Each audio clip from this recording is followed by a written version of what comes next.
క్రీస్తునందు ప్రియమైన ప్రేమధార టీవీ వీక్షకులకు మన రక్షకుడైన యేసు క్రీస్తు ఘనమైన నామంలో శుభములు తెలియజేస్తున్నాం.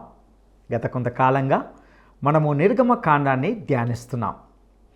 నిర్గమకాండం అందరి విషయాలు చదివి అర్థం చేసుకోవడానికి మనకు ఎంతో సహనం కావాలి. నేటి పాఠంలో మనము నిర్గమకాండము 28వ అధ్యాయాన్ని ధ్యానించుకోబోతున్నాం. ఇందులో దేవుడు తన మందిరంలో పని చేయబోయే యాజకులను ప్రతిష్ఠించే పనిలో భాగంగా అహరోనును అతని కుమారులను ప్రతిష్ఠించే విషయాలను గురించి వింటాం. మరియు యాజక వస్త్రాల తయారీ, ఏఫోదు అంగిని గురించి కూడా వింటాం. అందులో ప్రతిదీ ఎంతో ప్రత్యేకతను సంతరించుకుందనే విషయాన్ని మనము తెలుసుకుంటాం. దేవుని నియమాలు ఎంతో ఖచ్చితమైనవని, వాటిని తేలికగా ఎంచకూడదని తెలుసుకుంటాం. యాజక వస్త్రాల తయారీ ఎంతో ప్రత్యేకమైనది. యాజకుల బాధ్యతలు కూడా ఎంతో ప్రాముఖ్యమైనవి.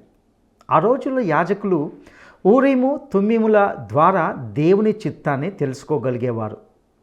వాస్తవానికి ఊరీము తుమ్మీములు అనే వాటికి సరియైన అర్థం చెప్పి నిర్వచించడం ఎవరికి సాధ్యం కాదు. నేటి మన ఊరీము తుమ్మీము యేసుక్రీస్తే. దేవుని యాజకుల వస్త్రాలు వారు శరీర కార్యాలను పూర్తిగా కప్పివేస్తాయి.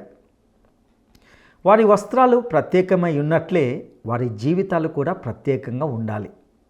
శరీర సంబంధమైన అభ్యాసాలు, శరీర క్రియలు ఈ సందేశంలో ఖండించబడ్డాయి. న్యాయ విధాన పథకం గురించి ఇందులో గమనిస్తాం. న్యాయ విధాన పథకంలో యావత్ ఇశ్రాయేలు జాతి ఇమిడి ఉంది. జాతి యావత్ బాధ్యత యాజకులదై ఉంది. ప్రజల ఆధ్యాత్మిక, సామాజిక, పౌర జీవనాల బాధ్యత కూడా యాజకులదై ఉంది. నేటి ఈ సందేశం ద్వారా మీరెంతగానో ఆశీర్వదించబడగలరని నమ్ముతున్నాం. ఇక పాఠంలో ఆధ్యాత్మిక సత్యాలను వినడానికి మనము సిద్ధపడదామా? సోదరీ సోదరులారా, నేడు మన పాఠం నిర్గమకాండం 28వ అధ్యాయం. జాగ్రత్తగా వినండి. అహరోను అతని కుమారులు యాజకులుగా ప్రతిష్ఠించబడుతున్నారు. నాకు యాజకత్వము చేయడానికి నీ సహోదరుడైన అహరోను అతని కుమారులను అనగా నాదాబును, అబీహును, ఎలియాజరును, ఈతామారును ఇశ్రాయేలీయులలో నుండి నీ వద్దకు పిలిపించు. అతనికి అలంకారము, ఘనత కలుగునట్లు నీ సహోదరుడైన అహరోనుకు ప్రతిష్ఠిత వస్త్రాలు కట్టాలి. ఇది దేవుని ఆజ్ఞ. అహరోను ప్రధాన యాజకుడు. అతని దుస్తులు ప్రత్యేకమైనవి. ఈ వస్త్రాలు యేసుక్రీస్తుకు సంకేతాలు. నిర్గమకాండంలో చెప్పబడిన వివరాలు చదవడానికి, వినడానికి ఎంతో సహనం కావాలి. ఇదేమీ ఒక కథ కాదు, కానీ ప్రతి వివరము యేసుక్రీస్తును బయలుపరుస్తుంది. ఇవన్నీ యేసుక్రీస్తు యొక్క చిత్రపటాలు. బైబిల్ అంతా చిత్రపటాల పుస్తకమే. అన్నీ యేసుక్రీస్తు యొక్క వాక్చిత్రాలే. కొందరు దేవునికి అర్పణలు తెచ్చేటప్పుడు చెల్లని నాణ్యాలు తెచ్చి దేవునికి ఇస్తే అది అపచారం అవుతుంది. దేవునికి ఎంతో అవమానం. అసలు అందాన్ని సృజించింది ఎవరు? దేవుడే కదా. సృష్టిలో ఎంతో ఆకర్షణ ఉంది, సౌందర్యం ఉంది. ఆకాశం వైపు చూడండి. మన చుట్టూరా ఉన్న చెట్లను, నదులను ఒక్కసారి చూచి చెప్పండి. సృష్టి ఎంతో అందమైనది గదు. రంగురంగుల దృశ్యాలను దేవుడు మనకు అనుగ్రహించాడు. అలాగే యాజకుల వస్త్రాల్లో కూడా ఎంతో ఆకర్షణ ఉంది. 3వ వచనం, దేవుడు అంటున్నాడు, అహరోను నాకు యాజకుడయ్యేటట్లు నీవు అతణ్ణి ప్రతిష్ఠించాలి. అతని వస్త్రాలను ప్రత్యేకంగా తయారు చేయాలి. సన్ననారను తీసుకొని బంగారుతో నీల ధూమ్ర రక్తవర్ణములు గల ఎఫోదును పేనిన సన్ననారతో చిత్రకారుని పనిగా చేయాలి. ఈ వస్త్రాలు శ్రేష్టమైన బట్టలతో కుట్టాలి. దేవుని సేవకు శ్రేష్టమైన వస్తువులనే వాడడం దేవునికి మహిమ. అయితే దేవుని సేవ కోసం దుబారా చేయకూడదు. మంచి వస్తువులు వాడవచ్చు, పొదుపుగా ఉండవచ్చు.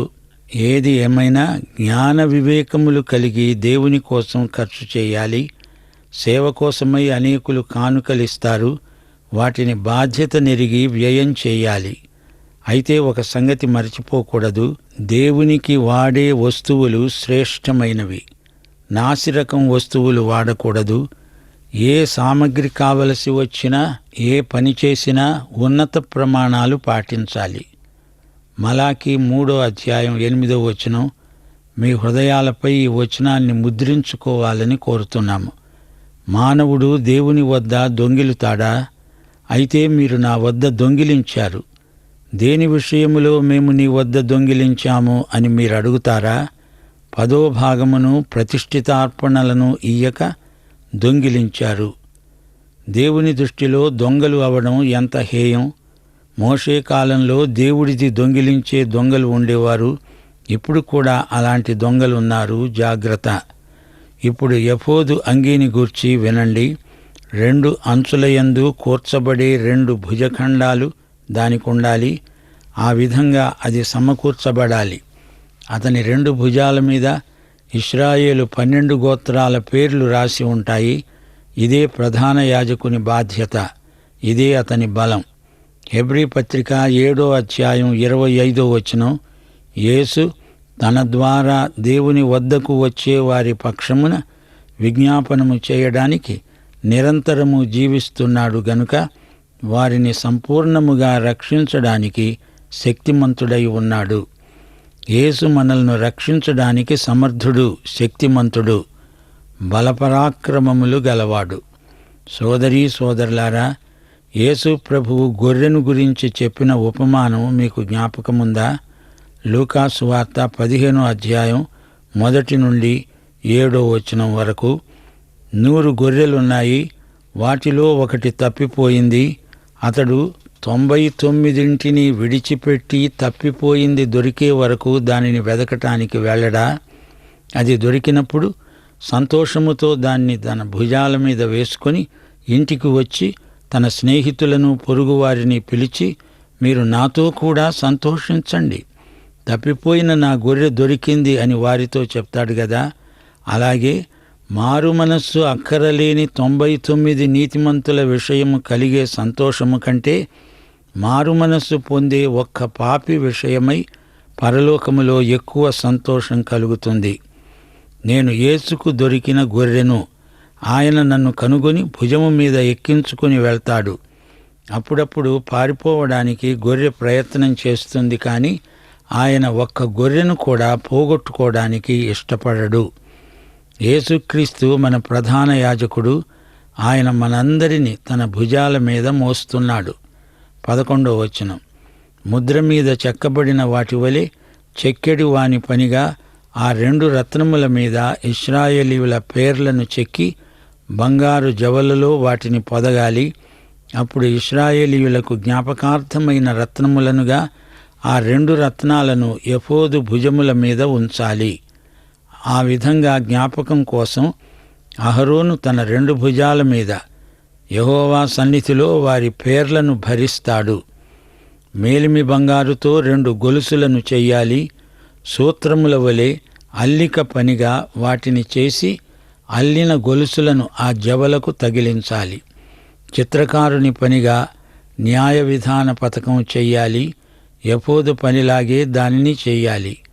బంగారుతో, నీల ధూమ్ర రక్త వర్ణములు గల నూలుతో, పేనిన సన్ననారతో దానిని చెయ్యాలి. అది మడత పెట్టబడి ఉంటుంది. చతురస్రాకారంలో ఉంటుంది. అది జానెడు పొడుగు, జానెడు వెడల్పు గలదై ఉంటుంది. న్యాయ విధాన పథకాన్ని గమనించండి. ఇది వక్షస్థలం మీద ఉంటుంది. యాజకుడు అంగీ వేసుకున్న తరువాత దానిమీద ఈ పథకాన్ని కట్టుకుంటాడు. ఇది తీర్పును సూచిస్తుంది. పాపం దేవుని తీర్పునకు గురి అయింది. మనకు నీతి అనే మైమరువు కావాలి. విశ్వాసులకు ఇది ఎంతో అవసరం. మానవ హృదయం ఎంతో మోసంతో నిండి ఉన్నది. కాని దేవుడు దాన్ని శుద్ధి చేసి దానిని న్యాయ విధాన పథకంతో కప్పివేశాడు.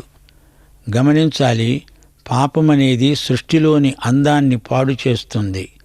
యాజకుడు ధరించిన దుస్తులలో ఉన్న వివిధమైన రంగులు ఎంతో ఆకర్షణీయమైనవి. ఇవి 12 రత్నాలు.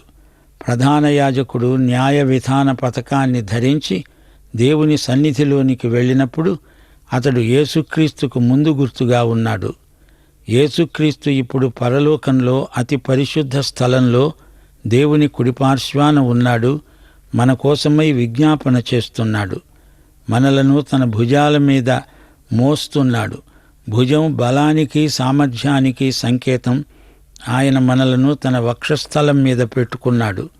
ఆయన హృదయం మీద మన పేర్లు చెక్కబడి ఉన్నాయి. ఆయన మనల్ని ఎంతో ప్రేమిస్తున్నాడు. దానికి ఈ యాజకుని న్యాయ విధాన పథకమే సరైన సంకేతం. ఎఫోదు విచిత్రమైన దట్టికి పైగా ఉండేటట్లు, అది ఎఫోదు నుండి ఊడిపోకుండా ఉండేటట్లు వారు దాని ఉంగరాలకు, ఎఫోదు ఉంగరాలకు నీలి సూత్రముతో పథకం కట్టాలి. సోదరీ సోదరులారా, ఈ అధ్యాయంలో దైవారాధన విధానం చూపబడింది. దైవారాధనను నడిపించడానికి యాజకుడు కావాలి. అతడు నాయకుడు. సాక్ష్యపు గుడారంలోని కార్యక్రమాలను యాజకుడే నిర్వహిస్తాడు. దేవునికి ప్రజలకు మధ్య ఉండవలసిన సంబంధాన్ని యాజకుడు పర్యవేక్షిస్తాడు. వీరే యాజకులు, లేవీయులు. వీరు లేవి గోత్రానికి చెందినవారు. నిర్గమకాండం 28, 29 అధ్యాయాలు యాజకులను గురించిన ఎన్నో ముఖ్యమైన సంగతులను మన ముందు ఉంచుతాయి.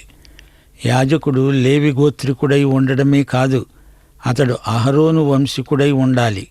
అహరోను ఎవరు? ఇతడు ఇశ్రాయేలు జాతికి మొదటి ప్రధాన యాజకుడు. అందుచేత లేవీయుల కంటే యాజకులకు ఎన్నో ప్రాముఖ్యమైన బాధ్యతలు అప్పగించబడ్డాయి.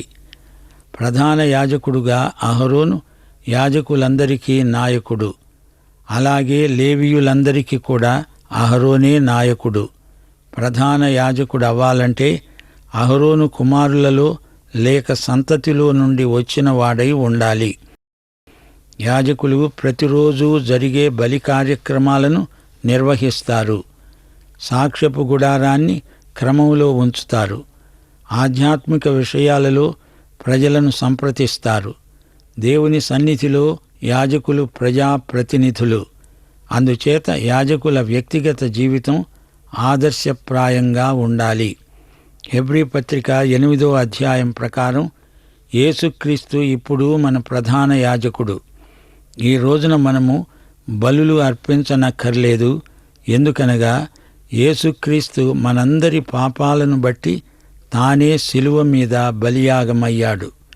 ఈ రోజున కొత్త నిబంధన యాజకులమైన మనం జంతు బలులు అర్పించనక్కర్లేదు, ప్రార్థించాలి. క్రైస్తవులమైన మనకు నూతన జీవం ప్రాప్తించింది.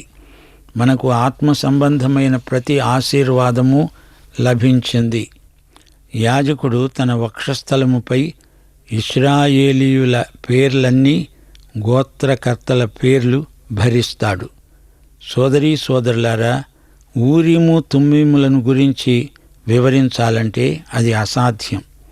అసలు ఈ రెండింటి భావం ఏమిటో పూర్తిగా ఎవరికీ తెలియదు. అయితే ఒకటి మాత్రం మనకు తెలుసు, ఈ రెండు వస్తువులు దేవుని చిత్తమేదో తెలుసుకోవడానికి సాధనములు మాత్రమే. ఊరీము తుమ్మీము అనే రెండు రాళ్ళు అంటారు. పాచికలు వేసినట్లు ఊరీము తుమ్మీములను వేసి దేవుని చిత్తాన్ని నిర్ధారణ చేస్తారు అని పండితుల అభిప్రాయం. అయితే ఈ రోజున అలాంటి ఊరీము తుమ్మీములు, గవ్వలు, పాచికలు లేవు. దేవుని చిత్తాన్ని ఊరీము తుమ్మీము విధానంలో ఆ రోజుల్లో దేవుడు బయలుపరిచాడు. ఇప్పుడు మన ఊరీము తుమ్మీము యేసుక్రీస్తే. ఆయన వద్దకు వెళితే, ఆయనను సంప్రదిస్తే మనకు దేవుని చిత్తమేదో బయలుపడుతుంది. రోమాపత్రిక 12వ అధ్యాయంలో పౌలు అంటున్నాడు, మీరు ఈ లోకమర్యాదను అనుసరింపక ఉత్తమమును అనుకూలమును సంపూర్ణమును అయి ఉన్న దేవుని చిత్తమేదో పరీక్షించి తెలుసుకునేటట్లు మీ మనస్సు మారి నూతన మగుట వలన రూపాంతరము చెందండి.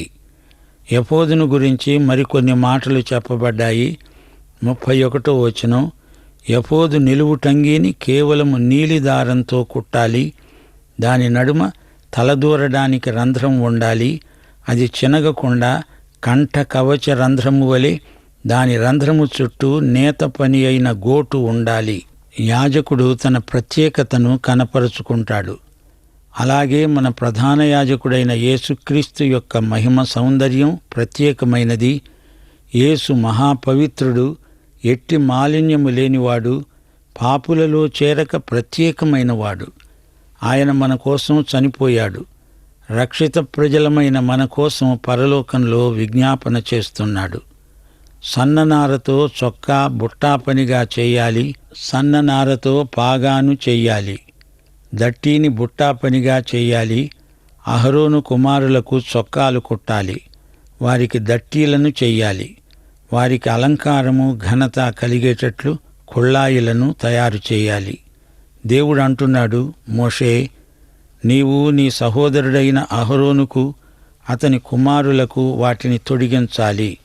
వారు నాకు యాజకులయ్యేటట్లు వారికి అభిషేకము చేసి వారిని ప్రతిష్ఠించి వారిని పరిశుద్ధపరచాలి.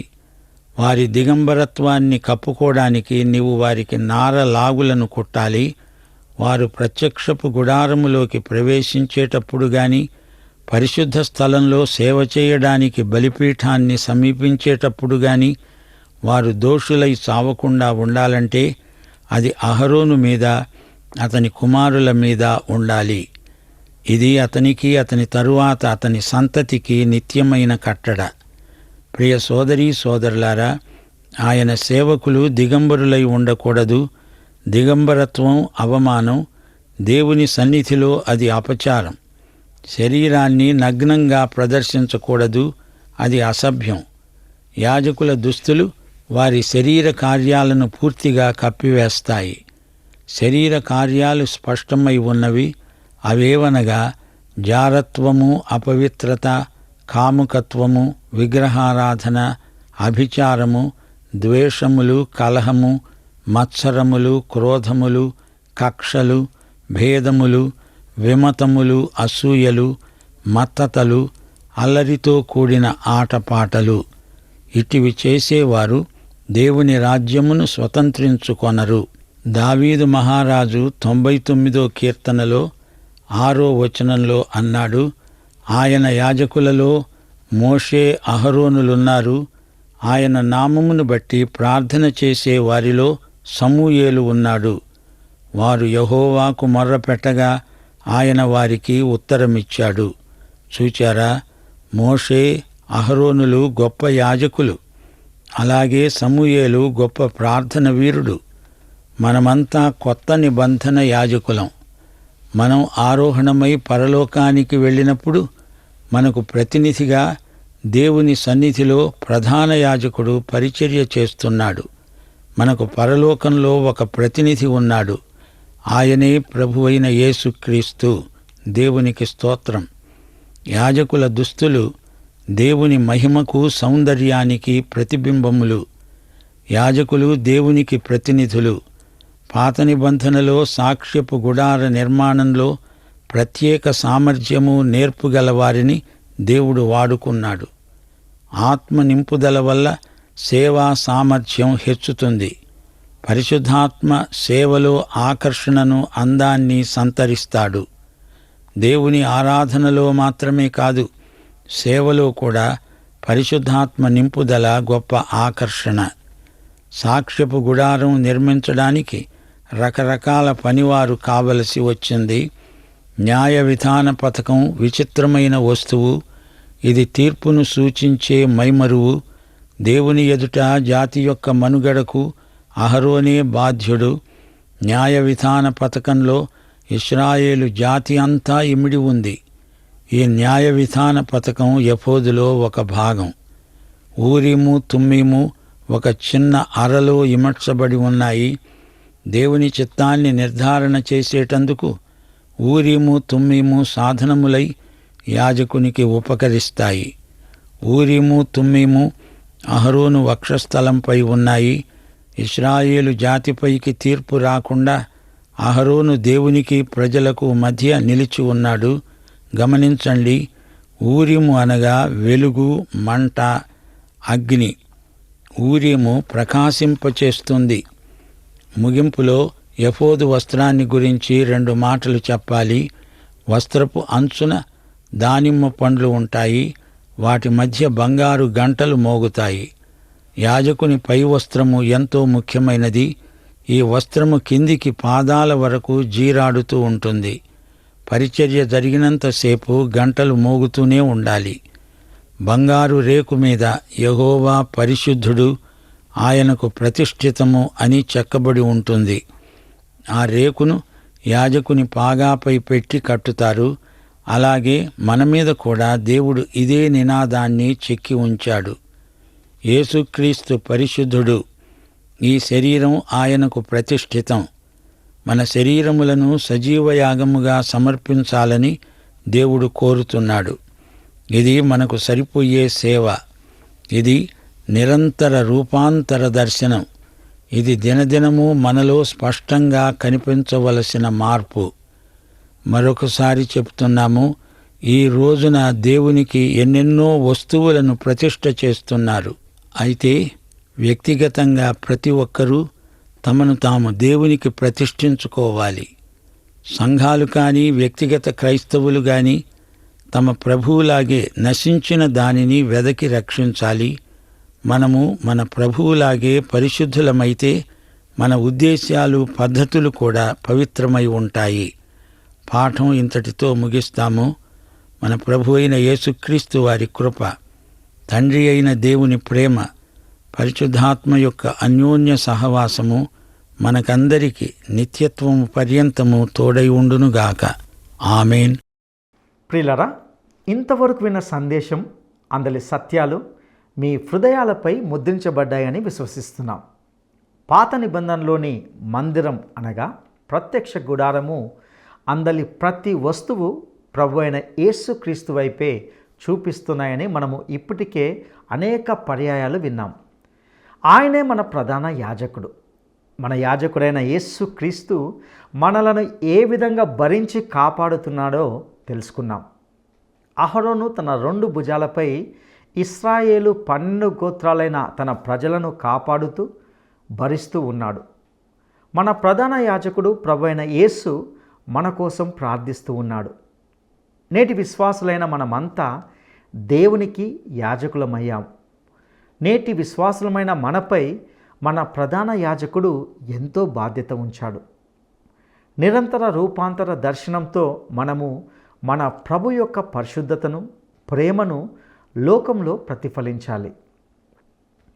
ఈ పాఠంపై మీ యొక్క సంతోషము, మీరు పొందిన ఆత్మీయ మేళ్ళు మాకు తెలియజేస్తారు కదూ. మేము మీ కొరకు ప్రార్థిస్తాం. మీ యొక్క స్పందన మాకు ఎంతో ప్రోత్సాహాన్ని కలిగిస్తుంది. త్రియేక దేవుడు మిమ్మల్ని కాచి కాపాడి సంరక్షించునుగాక. దైవాశీస్సులు.